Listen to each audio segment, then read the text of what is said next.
Assalamualaikum warahmatullahi wabarakatuh. Bismillahirrahmanirrahim. Alhamdulillahirabbil alamin wa bihi nasta'inu ala umuri dunya waddin.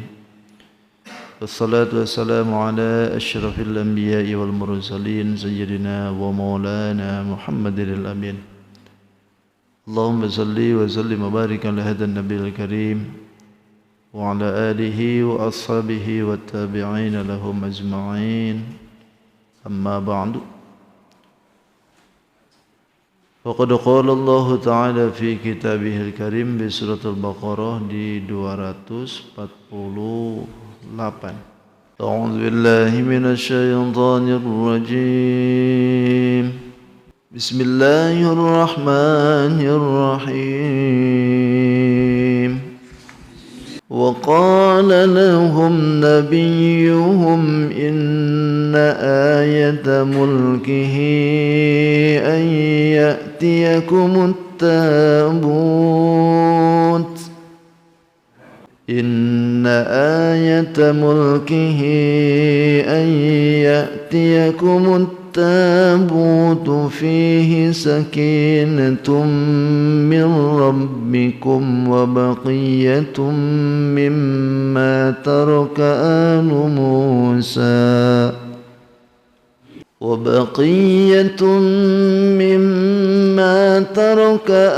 موسى وآل هارون تحمله الملائكة إن في ذلك لآية لكم إن كنتم مؤمنين فلما فصل طالوت بالجنود قال إن الله مبتليكم بنهر فمن شرب منه فليس مني ومن لم يطعمه فإنه مني إلا من اغترف غرفة بيده فشربوا منه إلا قليلا منهم فلما جاوزه هو والذين آمنوا معه قالوا لا طاقة لنا اليوم بجالوت وجنوده وقال الذين يظنون أنهم ملاقو الله كم من فئة قليلة غلبت فئة كثيرة بإذن الله والله مع الصابرين ولما برزوا لجالوت وجنوده قالوا ربنا أفرغ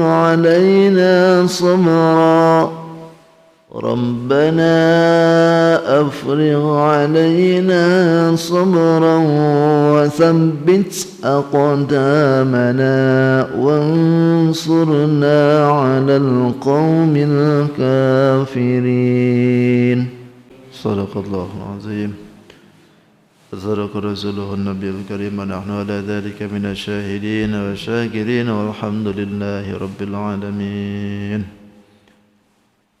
Hadratul Mukarramin wal Mukarramat, jamaah Bapak Ibu para sepuh yang sama-sama hadir, yang insyaallah semuanya dimuliakan oleh Allah Subhanahu wa taala. Alhamdulillah, kita bersyukur di subuh ini kembali dipertemukan oleh Allah dalam keadaan sehat walafiat.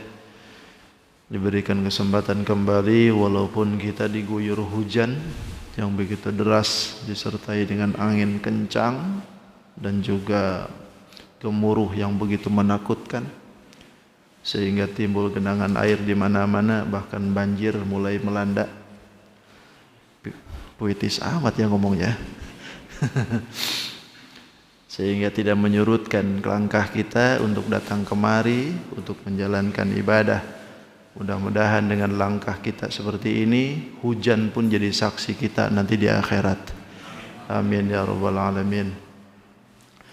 Salawat dan salam tidak hentinya semoga dimaruahkan kepada baginda kita Sayyidul Mustafa wal Murtada Nabi besar Muhammadin sallallahu alaihi wasallam.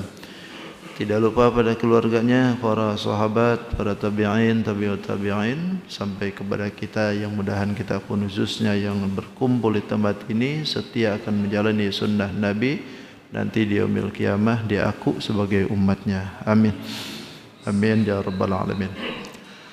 Baik, bismillahirrahmanirrahim. Langsung saja karena waktu kita agak sedikit mepet ya. Karena sekarang ini beres sholat itu jam 5:30 lebih. Masih menjelaskan kisah tentang Raja Tolut. Nah, Raja Tolut dengan Jalut ya. Sedikit kita kembali ke belakang supaya nyambung nih ceritanya. Jadi waktu awalnya Bani Israel minta kepada nabinya, pada waktu itu adalah Nabi Samuel, minta diutuskan seorang raja atau diangkat seorang raja. Karena kebiasaan Bani Israel zaman dulu itu kalau masalah urusan adatiah atau kewargaan itu dimintanya oleh raja. Tapi kalau urusan agama itu ditanggungnya oleh para nabi waktu dulu itu. Tapi raja dengan rakyat pun ikut pula dengan para nabinya. Itu seperti itu. Nah, waktu itu adalah nabinya Nabi Samuel, karena setelah Nabi Musa tidak ada kan bergantian nabi terus. Sehingga Nabi Samuel lah yang ada adalah peringkat keempat. Nah, pada waktu itu diminta oleh rakyat Bani Israel untuk mengangkat seorang raja. Lalu Nabi Samuel mengatakan, mungkinkah kalian kalau diangkat raja nanti kalian mau ikut aturan raja untuk perang? Kata mereka, bagaimana aku tidak mengikuti aturan raja? Sementara kami ini alasannya jelas. Kami banyak ditindas, orang-orang kami banyak dibunuh, bahkan anak-anak kami banyak yang ditawan oleh mereka. Siapa yang disebutnya itu adalah kerajaan pada waktu itu Al-Amalikoh. Al-Amalikoh inilah yang sering menghancurkan Bani Israel pada waktu itu. Sehingga timbul dendam gitu untuk mereka. Pengen perang saja sekalian gitu. Lalu setelah diutus oleh Allah, diangkat jadi nabi, kemudian yang nabinya itu dipilih oleh rajanya dipilih oleh Nabi Samuel yang bernama Tolut. Mereka ini justru malah mencaci maki, malah mengolok-olokkan Tolut gitu. Bagaimana mungkin kami ini akan bisa menjadikan dia raja, sementara dia ini pendidikannya enggak jelas, turunannya enggak jelas, nasabnya enggak jelas, bahkan kekayaan pun tidak punya. Bagaimana bisa untuk menjadikan seorang raja itu diangkat? Bahkan wa nahnu ahaqqu bil mulki minhu. Kami ini lebih berhak untuk menjadi raja daripada dia gitu. Karena dia ini enggak jelas gitu kan. Karena yang lebih tingginya nanti itu partainya kan. Nah. Kalau enggak ada saya, enggak ada partainya, enggak ada apa-apanya loh dia. Kenapa ketawa? Ngerti kah? Lalu kata mereka, kalau memang itu dia itu nabi, raja, apa buktinya? Nah, buktinya gini aja dah kata. Wa qala lahum nabiyyuhum. Ini bagian dari jawabannya nih.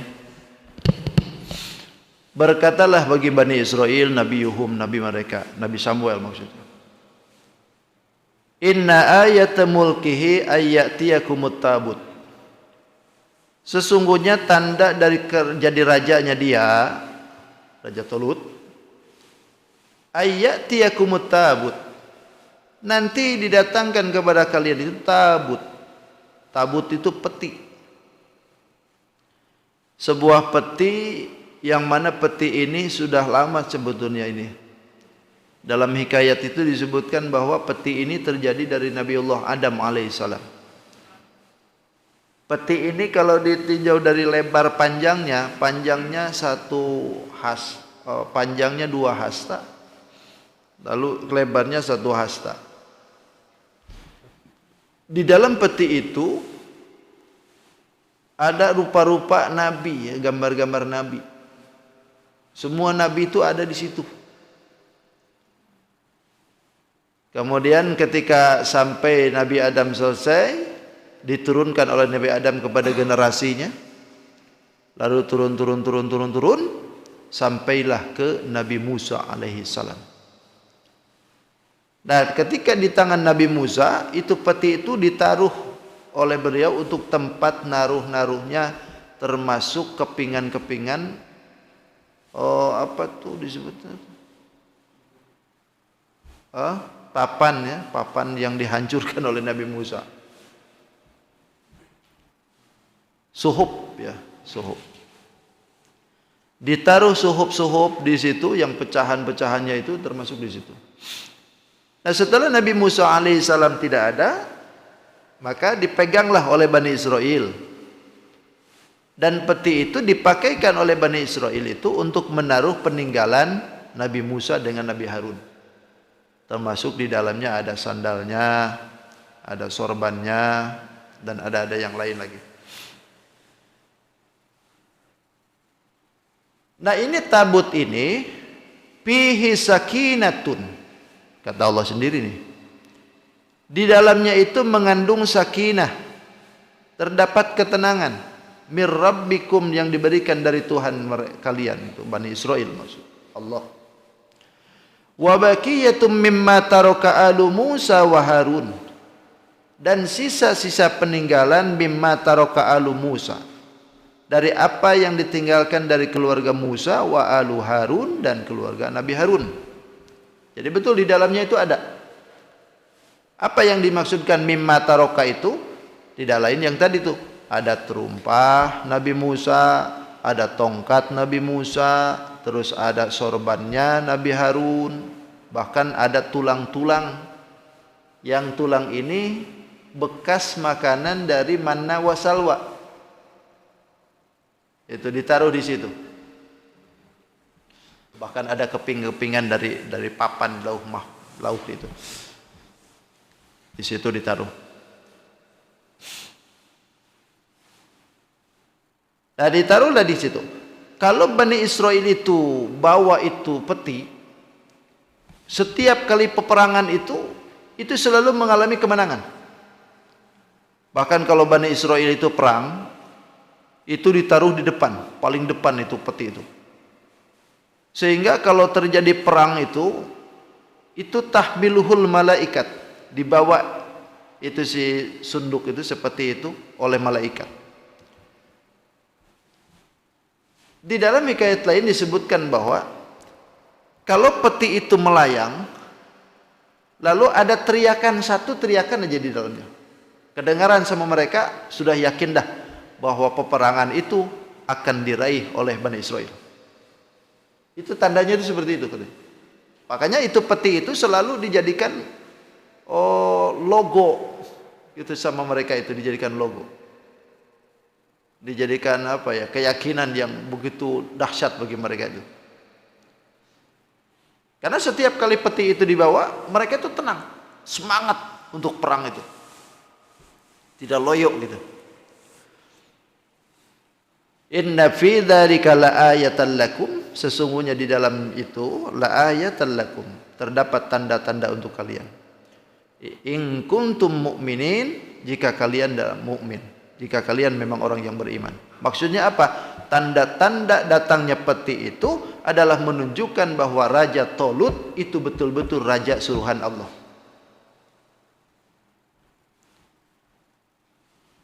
Ya. Kemudian Allah Subhanahu wa taala mentakdirkan itu peti itu dibawa oleh mereka. Jadi begini kisahnya itu. Di sini memang tidak diceritain. Ketika Bani Israel itu sudah memegang peti itu, harusnya kan Bani Israel ini imannya makin tebal lah gitu. Tapi ini enggak. Setelah nabi-nabinya itu tidak ada, meninggal nih, justru mereka ini malah kacau, malah terlena dalam kehidupan yang bergelimpangan maksiat gitu.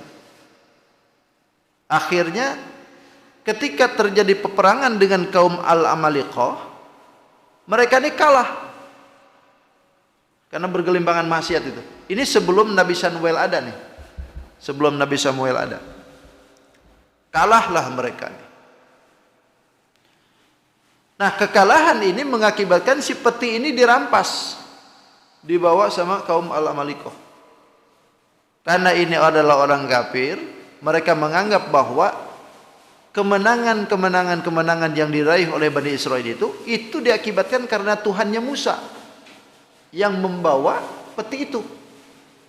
Makanya mereka bawa. Hanya merebut itu aja tuh, Al-Amaliqah tuh. Tak begitu datang di negeri Al-Amaliqah, mereka itu bukan untuk menjadikan kayak Bani Israel gitu, diagung-agungkan itu. Enggak. Kalau mereka ini ditaruh di tempat yang kotor, di tempat yang hina, dipakai kencing, dipakai BAB. Dihinakan gitu situ.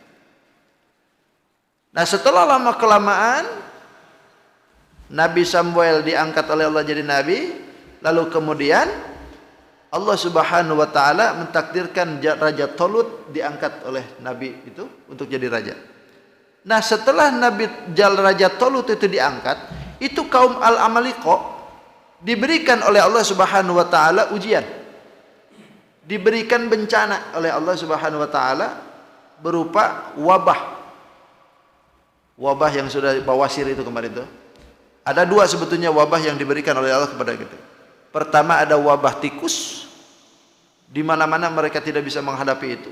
Lalu yang kedua adalah wabah bawasir tadi. Sehingga setiap orang yang pernah mengencingi itu atau BAB itu peti, semuaan kena itu. Tidak ada yang tidak bisa lewat lagi. Pokoknya divaksin apapun nggak mental. Ada vaksin waktu itu. Terserah saya aja dah mau ngomong kemana. Semuanya kena. Sampai akhirnya melewati 5 negeri yang pada waktu itu sama-sama dengan mereka. Karena kekhawatiran itu lebih kuat, kekhawatiran itu mereka itu lebih menakutkan, akhirnya mereka keluar dari negerinya. Sembunyi masing-masing. Gitu. Sembunyian masing-masing semua. Nah, akhirnya kan kosong tuh. Negeri mereka kosong. Sehingga peti yang ada di negeri mereka itu ditinggalkan. Lalu akhirnya tahmiluhul malaikah, dibawalah oleh malaikat. Si peti itu dibawa oleh malaikat. Kemana? Dibawa oleh malaikat yang pada waktu itu malaikat itu menyerupai binatang ya. Waktu itu menyerupai binatang. Karena mereka menganggap itu kesialan itu, datangnya bencana, datangnya wabah, itu diakibatkan karena peti itu. Akhirnya si peti itu ditaruh di pedati, lalu disandarkan, dikaitkan ke sapi, lalu sapi itu suruh jalan. Pokoknya kemana aja. Dan Allah takdirkan malaikat itu menyerupai itu. Lalu si sapi itu jalan. Jalan. Dibawa kemana? Dibawa ke hadapan Raja Tolut. Si peti itu. Sampai akhirnya peti itu adalah di hadapan Raja Tolut. Makanya inilah yang disebutkan dalam ayat ini. Inna ayatul mulkihi ayyatiyakumut tabut. Sesungguhnya ciri dari rajanya dia, Raja Tolut itu jadi raja, ayyatiyakum, didatangkannya kepada kalian at-tabut, yaitu peti. Jadi caranya itu seperti itu, didatangkan itu. Jadi bukan direbut melalui perang, bukan. Sampai akhirnya maulah mereka mengakui bahwa Raja Tolut ini betul. Karena cirinya sudah jelas gitu. Sampai yang disebutkan oleh Samuel itu ternyata betul adanya. Nah, lalu simpulnya mereka mengakuilah sekarang ini Raja Tolut sebagai rajanya gitu. Yang akhirnya yang tadinya dicaci maki kan, yang tadinya dihina-hina, disebutkan kerempeng lah, disebutkan apalah gitu kan. Tapi akhirnya jadi bawahannya juga kan.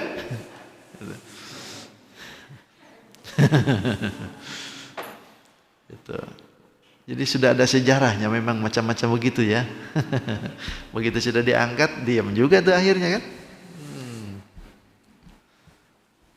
Lalu kemudian kita ngikutin ayatnya ya, ceritanya ngikutin ayatnya. Kalau dikaliguskan ya enak aja sih sebetulnya disekaligus, tapi ayatnya nggak nyambung nanti. Falamma fasala Talutu bil junudi qala innallaha mubtaliikum binahar faman shariba minhu falaysa minni wa man lam yat'amhu fa innahu minni illa man ightarafa ghurfatan biyadihi. Nah, setelah Raja Talut ini diangkat, diakui oleh Bani Israel sebagai raja mereka dan Nabi Samuel adalah nabinya mereka. Lalu sebagaimana tujuan awal bahwa pengen diangkatnya seorang raja ini untuk memimpin mereka perang kan? Awalnya kan gitu. Karena mereka pengen melawan kerajaan Al-Amaliqah. Lalu akhirnya diwajibkanlah oleh Allah perang bagi mereka, dipimpin oleh Raja Talut ini. Dipilihlah Raja Talut Bani Israel ini dipilih oleh Raja Talut yang muda-muda, yang tua enggak dibawa, yang sakit enggak dibawa, yang lagi usaha enggak dibawa, pokoknya yang punya janji enggak dibawa, yang bebinian dua enggak dibawa. Pokoknya supaya repot di situ kan. Pokoknya dipilih sampai akhirnya di pilihan itu terjaringlah tentara Raja Talut ini 70 ribu. Ada yang menyatakan 80 ribu. Banyak sekali kan. Nah, berangkatlah untuk perang nih ceritanya. Falamma fasala Talutu bil junudi. Maka setelah berangkat keluar Raja Talut ini keluar bil junudi dengan membawa tentara nih. Dari mana? Baitul Maqdis. Dari Baitul Maqdis. Ketika keluarnya Raja Talut dengan bala tentara ini, itu dalam keadaan terik, panas betul cuaca pada waktu itu. Mungkin bulan-bulan November, Desember lah gitu. Lagi panas betul gitu. Lalu sebelum berangkat, Raja Talut mengatakan kepada bala tentara nih dalam pidato awalnya orasinya nih, supaya semangat, jangan mundur gitu kan. Lalu pada akhir kata Raja Talut mengatakan, kata beliau, innallaha mubtaliikum binahar. Sesungguhnya Allah akan mencoba kalian, akan menguji kalian binahar, dengan bertemu dengan satu sungai. Sungai ini kan di gurun pasir nih. Tiba-tiba ada sungai. Itu adalah ujian dari Allah. Kata Raja Talut, faman syariba minhu falaysa minni. Siapa dia orangnya yang meminum dari itu sungai, bukan pengikutku. Itu bukan pengikutku. Wa man lam yat'amhu fa innahu minni. Maka siapa yang tidak mencicipi, tidak meminum itu air sungai, fa innahu minni, maka dia itu adalah pengikutku. Illa man ightarafa ghurfatan biyadi, kecuali kalau dia minumnya cuma satu tegukan aja, satu ceduk gitu, pakai tangannya, biyadihi, jangan tangannya. Beres, kalau itu masih pengikutku. Tapi kalau dia itu terus-terusan minum, apalagi sampai dibawa lagi ke kendilnya, itu bukan golonganku, katanya. Itu bukan pengikutku. Semua sudah tahu tuh. Diberitahu oleh Raja Talut bahwa itu adalah ujian nanti. Berangkatlah. Karena keberangkatan ini dalam musim panas, yang dilalui adalah gurun pasir, otomatis kan haus kan. Setelah begitu jauh melewati gurun pasir, tiba-tiba terlihatlah satu sungai. Mereka ini lupa dengan apa yang dikatakan oleh Raja Talut. Bahkan ada yang nggak lupa sebetulnya, cuman dilanggar. Minum aja mereka tuh. Wasyaribuhum minhu. Kata Allah, wasyaribu minhu. Lalu mereka minum. Bani Israel ini minum minhu, dari itu sungai itu. Illa qalilan minhum. Kecuali sedikit saja yang tidak minum dari mereka. Minum semua. Wah, kebanyakan minum, 70.000 orang kan? Kebanyakan minum, kecuali sedikit. Ternyata berapa yuk? Yang dimaksudkan illa qalilan ini tersisa 313 orang aja yang tidak minum. Dari 70.000. Apa yang terjadi ketika itu? Walamma jawazahu, setelah mereka itu melewati sungai, Raja Talut, walladzina amanu ma'ah, dan orang-orang yang beriman ma'ahu dengan Raja Talut, yang tidak minum airnya ataupun minum cuma satu tegukan saja, itu adalah bagian dari mereka yang ngikutin Raja Talut. Sementara yang minum nih, yang minum banyak, qalu, mereka berkata, la taqata lana al-yawma bi Jalut wa junudih. Kata mereka, ya Raja Talut, la taqata lana al-yawm, kami ini kayaknya enggak mampu lagi hari ini, bi Jalut, untuk menghadapi Raja Jalut, wa junudih, dan tentaranya. Kenapa mereka itu mengatakan demikian? Lantaran jadi loyo. Pokoknya setelah minum air itu, mereka kada tahan lagi jalan. Lembek sudah tenaganya. Harusnya kan kalau orang minum segar kan? Ini enggak. Jadi lemas betul. Sehingga perjalanan pun enggak ada yang mampu. Ini boro-boro perangnya, Pak. Jalannya aja masih teropong-opong gitu. Akhirnya banyak yang ditandu, yang nandu pun kewalahan juga. Akhirnya banyak yang terpuntal. Sampai akhirnya tidak bisa melanjutkan perjalanan. Gara-gara minum tuh. Makanya ini salah satu contoh. Kalau peperangan itu betul-betul harus yang diikuti itu panglima. Kalau panglima mengucapkan begini harus diikutin. Karena strategi yang ada di peperangan itu sebetulnya dari pucuknya. Kalau pucuknya sudah tidak digubris, ya tentu berantakan. Karena strategi ini kan perlu dijalankan. Dan ini menunjukkan pula bahwa memang seorang pemimpin itu harus dilihat bukan hanya dari segi pendukung ya. Ini bisa dilihat dari kisah ini. Pertama, seorang pemimpin itu punya ketakwaan yang kuat. Karena di samping dia punya power, juga harus ada ritual untuk dia untuk mengabdikan diri dengan Allah, sehingga hati dan pikirannya itu menggantungkan diri dengan kehendak Allah, bukan kehendak nafsunya. Lalu yang kedua, harus sehat jasmani. Karena orang yang memimpin peperangan atau menjadi pemimpin itu betul-betul harus sehat jasmaninya. Tidak mungkin akan bisa melakukan sesuatu tugas kalau enggak sehat. Dan itu harus begitu sehat. Lalu yang ketiga, harus cerdas. Cerdas pemikirannya. Dan juga luas akan pengetahuannya. Sehingga kalau terjadi macam-macam seperti ini tuh, tahu akal terjadi untuk apa. Sehingga yang dibawanya ini enggak bakalan tersesat.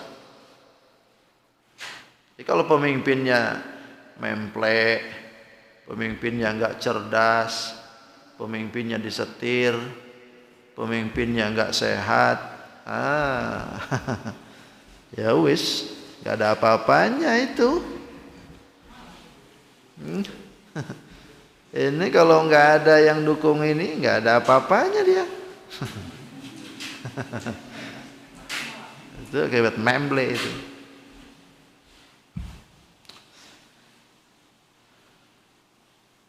Nah, begitu juga Raja Tolut ya. Sampai akhirnya yang tersisa itu cuman 313. Bayangkan berapa ribu. Berarti 6.670 ya. Yang mundur tuh. 6.000 dan 70.000. Berarti 60 ya. 60.000 mundur tuh. Dan inilah yang disebutkan oleh Nabi ketika Nabi menghadapi perang Badar, itu kan jumlahnya sama, 313 orang. Kata Nabi, wahai sahabatku, kalian itu seperti seolah-olah adalah Raja Tolut yang ketika mereka sudah tidak mampu lagi berjalan, yang tersisa cuma 313 orang. Raja Tolut. Akhirnya tidak bisalah melanjutkan mereka itu. Cuman 313 orang nih. Ceritanya yang lanjut aja. Yang ngikutin Raja Tolut cuman 313. Qala alladziina yazunnuna annahum mulaqullah. Qala berkatalah alladziina yazunnun, orang-orang yang punya sangkaan, punya keyakinan, annahum sesungguhnya mereka itu mulaqullah, akan bertemu dengan Allah Subhanahu wa taala. Siapa yang dimaksudkan mulaqullah ini? Orang-orang yang tersisa 313 orang ini. Orang-orang yang tersisa karena kawannya sudah tidak mampu lagi melanjutkan, sementara mereka harus ngikutin Raja Tolut terus mau perang. Bayangkan 313 mau menghadapi ribuan orang. Udahlah, pokoknya kami ini yakin annahum mulaqullah, kami akan bertemu dengan Allah Subhanahu wa taala. Saking yakinnya. Bahkan kata mereka, kam min fi'atin qalilatin ghalabat fi'atan katsiratan biidznillah. Berapa banyak di dunia ini yang golongannya golongan kecil, tapi ghalabat fi'atan katsiratan biidznillah, bisa menghancurkan golongan yang besar, golongan yang banyak biidznillah, dengan izin Allah. Yakin mereka nih, sebagaimana kaum Badar dulu kan, sahabat cuma 313, sementara musyrikin ribuan, ternyata kocar-kacir. Inilah yang disebutkan kam min fi'atin qalilatin ghalabat fi'atan katsiratan biidznillah. Innallaha ma'as sabirin, wallahu ma'as sabirin, dan Allah beserta orang-orang yang sabar. Artinya Allah akan memberikan bantuan, Allah akan memberikan pertolongan khusus bagi orang yang sabar. Walamma barazu li Jalut wa junudi. Teruskan kan nih? Teruslah.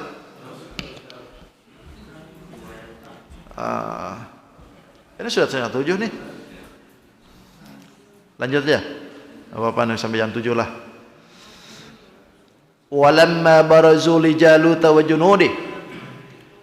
Walamma barazu, maka setelah tampil mereka ini yang 313 nih, li Jalut wa junudi, perang melawan Raja Jalut, wa junudihi, dan bala tentaranya.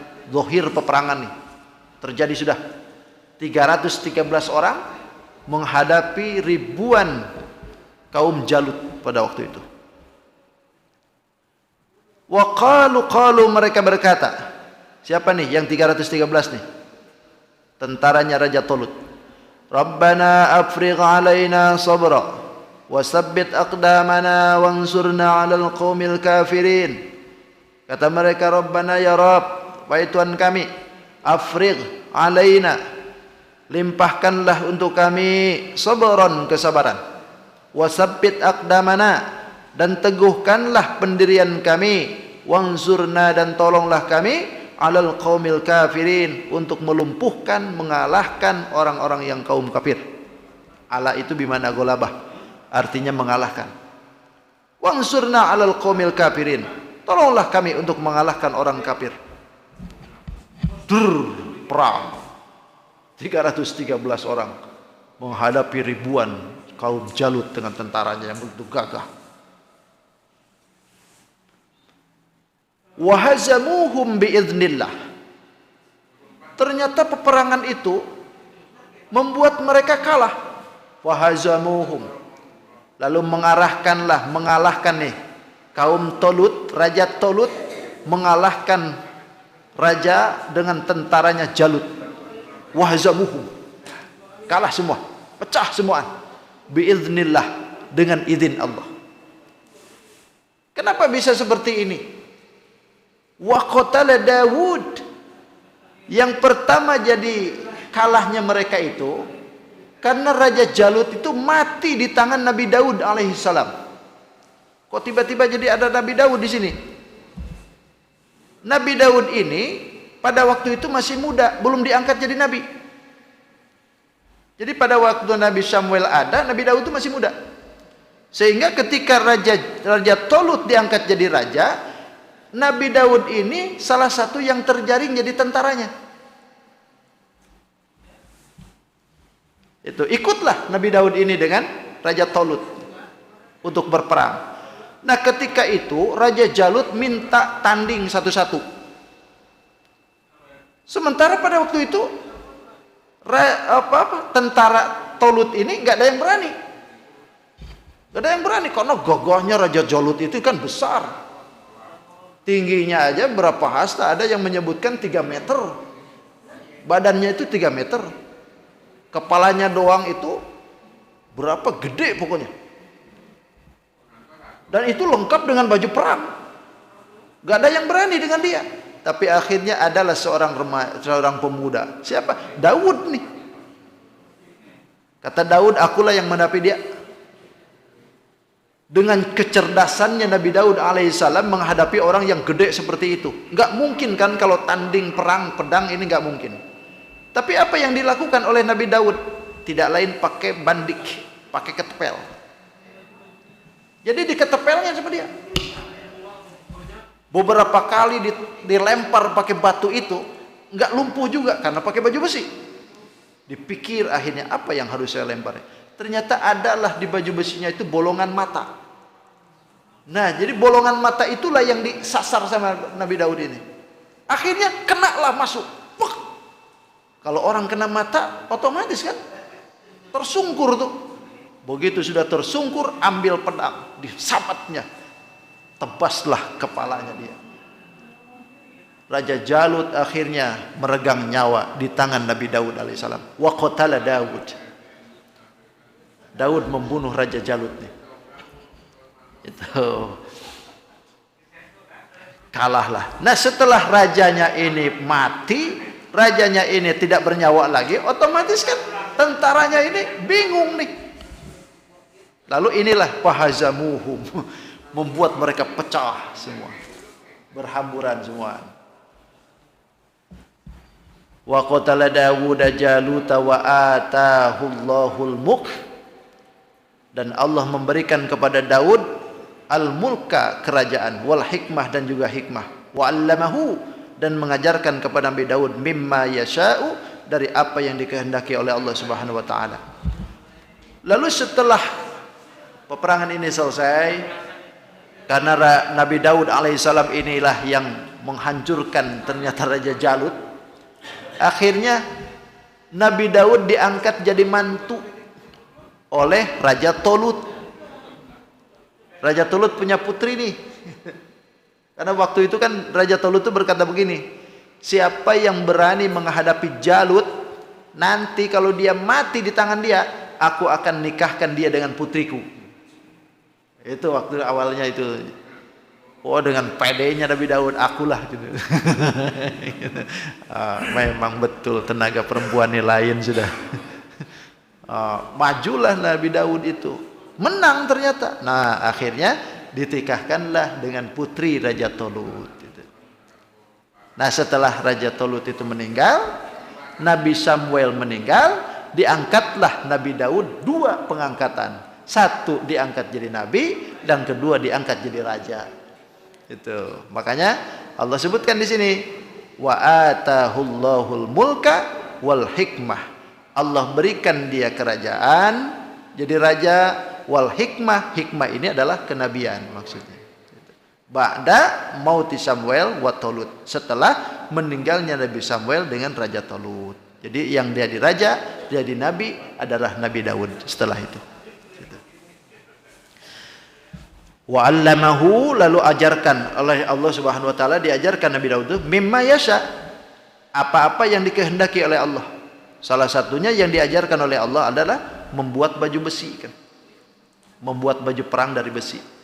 Itu pertama kali itu. Baju perang yang diciptakan di alam dunia ini pertama kalinya adalah Nabi Daud alaihissalam. Dan itu bukan dibikin dengan besi lagi, tapi dibikin dengan tangan. Jadi Nabi Daud itu diberikan oleh Allah Subhanahu wa taala tidak mempan api. Sehingga panasnya besi yang meleleh itu dibikin oleh tangannya aja. Cakep nih. Kalau ada macam sekarang ini jadi debus tuh. Pasti. Itu. Bereskan lah, tanggung nih. Tanggung.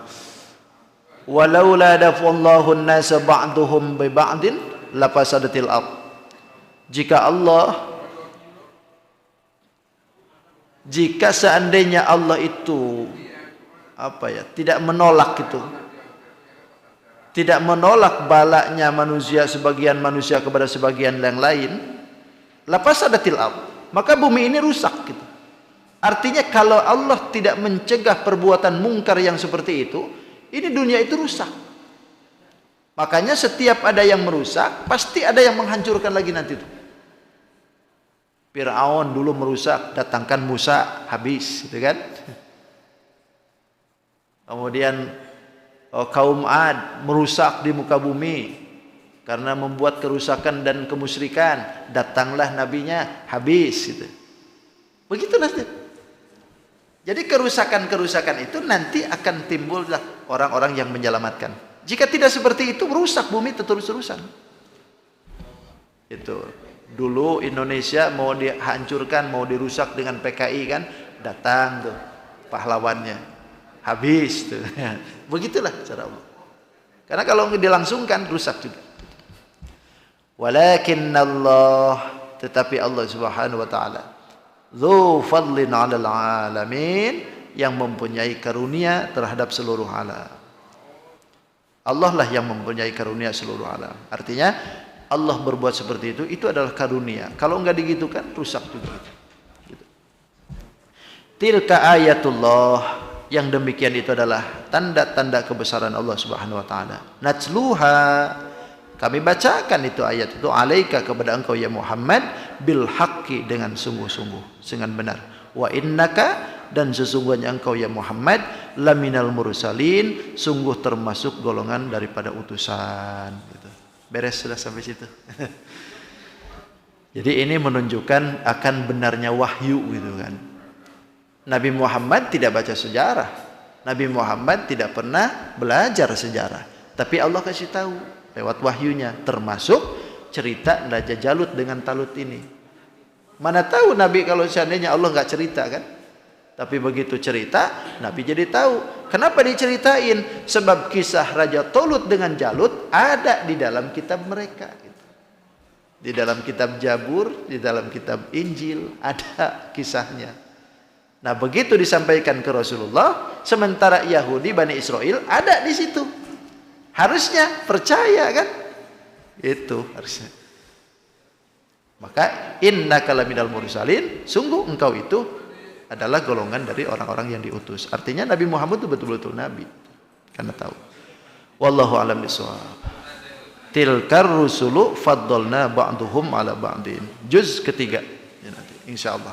Terima kasih atas segala perhatian. Mohon maaf atas segala kehilapan. Hadanallahu wa iyyakum ajma'in. Khudma safa wa namakadar. Assalamualaikum warahmatullahi wabarakatuh. Allahumma salli wa sallim ala sayyidina Rasulillahi ajma'in. Bismillahirrahmanirrahim. Wassalatu wassalamu ala asyrafil anbiya wal mursalin sayyidina wa lana Muhammadil amin. Allahumma rabbi anfa'na bima 'allamtana. Rabbi 'allimna alladhi yanfa'una. Rabbi faqihna wa faqih ahlana wa qurbatil lana fi dinina. Tawassalna bi ta'alumin, tawassalna bi ta'alimin, an tarzuqana al-wasi'a wa an tarzuqal amanah. ربنا آتنا في الدنيا حسنة وفي الآخرة حسنة وقنا عذاب النار والحمد لله رب العالمين تقبل الله منكم سبحانك اللهم وبحمدك أشهد أن لا إله إلا أنت أستغفرك وأتوب إليك